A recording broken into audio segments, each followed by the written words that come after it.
Are there already heaps of video essays about Resident Evil 4? Yes. Am I secretly just reusing a thesis from one of my university essays? Yes. Is this video kinda lazy? Yeah. Look, I'm sorry, okay? I'm sorry that I'm making another video essay about Resident Evil 4, but I might, and I can't emphasize that might enough, I might have something new to say. My name is Felix Walton, and I like to pretend that I'm strong sometimes.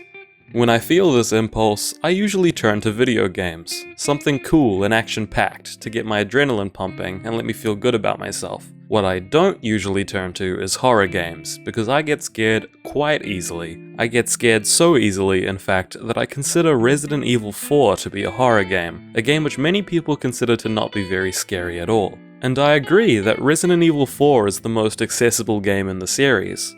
I may find it scary, but not so much that I can't play it comfortably, which is more than I can say for the other games in the series, even the PS1 games. So it begs the question, why isn't Resident Evil 4 as scary as the others? Is it the graphics? Have they aged to a point where they simply can't scare modern audiences? I don't think so. As I mentioned before, the PS1 games still scare the shit out of me. Then could it be the comical tone? Well, the first game's voice acting is pretty hilarious, and it's still considered a horror. Don't open that door! Then the third-person camera. Well, Resident Evil 7 and the remake of 2 have fully controllable cameras, and they're still piss scary. Rather, I think Resident Evil 4 scares us less because of how the mechanics prioritize empowerment. And I think it does this in some pretty interesting ways. Now, I want to compare the first zombie encounters of the 3 previous games to the first battle of Resident Evil 4. You'll notice a significant difference right away. The first game encourages the player to run back to Barry, who kills the first zombie for you. The second and third games put you in the middle of a large group of zombies from the very beginning, and your only real option is to run. You do have the choice to take on these zombies yourself, but it's risky and strongly discouraged by the design of the game. Compare this to Resident Evil 4, where the first encounter is simply kill or be killed. Your first encounter with an enemy is a head-on fight. Not long after, you're forced to fight an entire village's worth of enemies. It's clear from a very early point that Resident Evil 4 is not just action-packed, but is intent on forcing that action out of you. Compared to previous games, Resident Evil 4 is much more linear. You're always moving forwards, only staying in the same general area for short amounts of time. Previous games employed a haunted house style of level design, with the first game literally taking place within a mansion, where the player repeatedly explores and unlocks new areas of a single location. Eventually, these games expand into other areas, such as a lab or the wider Raccoon City, but your journey forwards is always limited by the puzzle box design of each location. Resident Evil 4 is all about the journey forwards, so much so that this informs the most basic level of interactivity, the controls. So it's pretty common knowledge that Resident Evil 4 still uses the same tank controls as the early games. The crucial difference in Resident Evil 4 is the camera. Early games used a fixed camera perspective which changed in different parts of each room. These use pre-rendered backgrounds to save on resources, but they also disempower the player. You're not allowed to see through the eyes of your character. Power is instead given to the director or designer of any given moment. They use this fixed camera to hide zombies, disorient the player, and limit the field of view, but also to highlight objects and draw the player's attention in the right direction. The controllable experience of the game is transformed into a much more directed experience, but you're still in charge of what happens, whether you succeed or fail, whether you use your resources, whether you run or defend yourself. Unlike a film, you simply aren't able to experience the game without getting physically involved.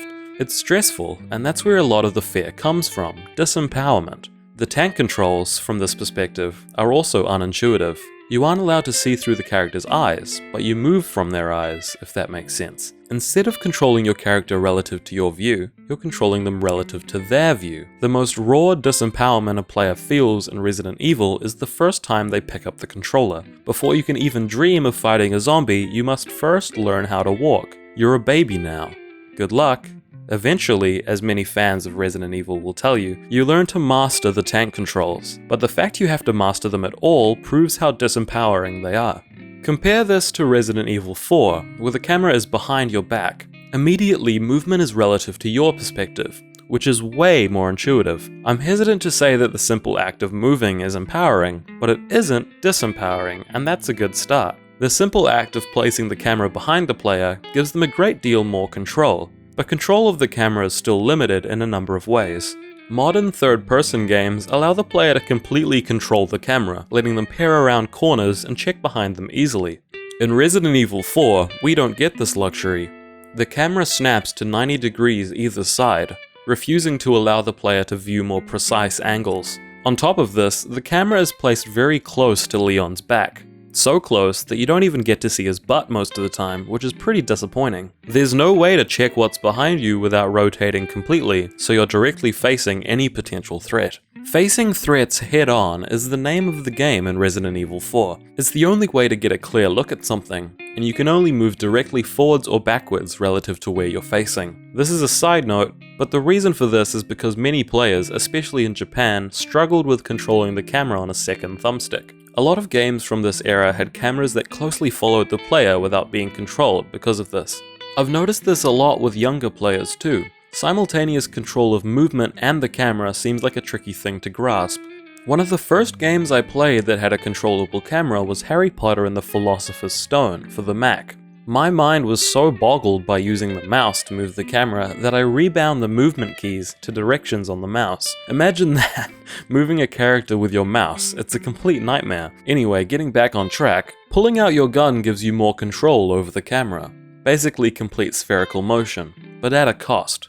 When aiming, you can't move. The minute-to-minute gameplay of RE4 involves a lot of stationary rotation and running dead ahead. To succeed in combat, you need to actively face your opponents, stand your ground, and shoot. Speaking of shooting, Resident Evil 4 is the first game in the series to demand that you personally aim your gun. I think this is a really interesting change for the series, because it both empowers and disempowers the player in a number of ways. For starters, your ability to succeed is now dependent on your ability to aim quickly, accurately, and effectively, which gives combat encounters a lot more mechanical depth than they had in previous games. Your options are increased exponentially, which is a fact that Resident Evil 4 takes great advantage of. You can aim straight for the head, which rewards you with quick kills in the early game, but later on in the game, the reward of an exploding head is subverted by becoming a potential threat. You can also shoot thrown items out of the air, protecting yourself from an otherwise unavoidable attack. You can aim for the knees and try to stagger enemies, which lets you knock them down with a roundhouse kick that deals high damage and saves ammo.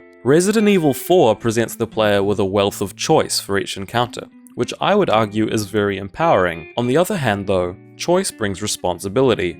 These are still new controls which need to be learned. Movement may be second nature this time around, but aiming presents brand new challenges. The journey of overcoming these challenges, however, is the most empowering part of Resident Evil 4. Remember back to what I said about movement in the early games, how the very first thing you have to learn is how to walk, or more accurately, run away.